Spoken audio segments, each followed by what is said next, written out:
All right, hey everyone. So, for my presentation, I'm going to be talking about advocating for those with disabilities. So, as I said, I want to advocate for those with disabilities, whether it's something that you can physically see or something that you can't see at all. And when I was thinking about what I want to do for this project, there are a lot of things I would like to advocate for because I just think there's a lot of things, I guess you could say, wrong in today's society. I feel like that's one way to put it. And, I was looking over my list because, it's hard to pick one. And in the end, this is what I chose. And the reason I chose this is because I want to show those that have a disability that they're not alone. There are people that have their backs. There are people that support them because I myself struggle with a few things, and I know that feeling of not having a support system or feeling like you don't have a support system or anyone that backs you up. So the organization that I chose is called Disabled in Action, or DIA, and it was founded in 1970.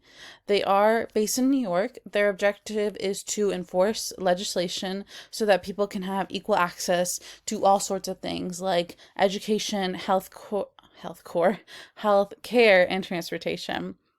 And the reason I chose this organization is because I feel like that they're the oddball out.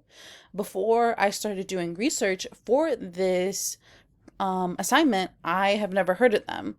And I was reading about them and I thought they were very interesting, and I wanted to shine some light on them so that they can get their message out there even more, if that makes sense.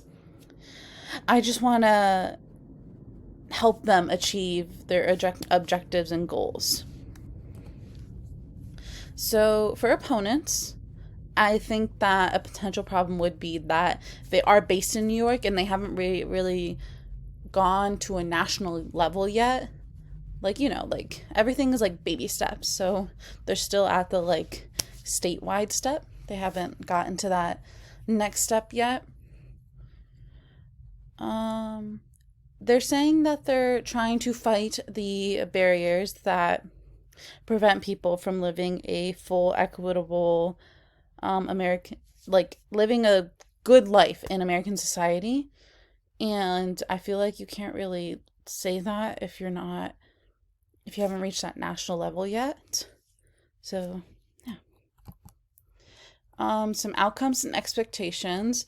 I'm sure, as pretty much all of you know, social media is a very powerful tool in today's society, and it has only continued to grow as we have all gotten older. For my project, I would like to reach out to DIA and see if we can come up with a plan to spread their message outside of New York, to become a national message. I was thinking maybe we could create something that we can post on social media, whether it would be Facebook, Twitter, Instagram, TikTok, Snapchat, LinkedIn, just anything to get the message out there.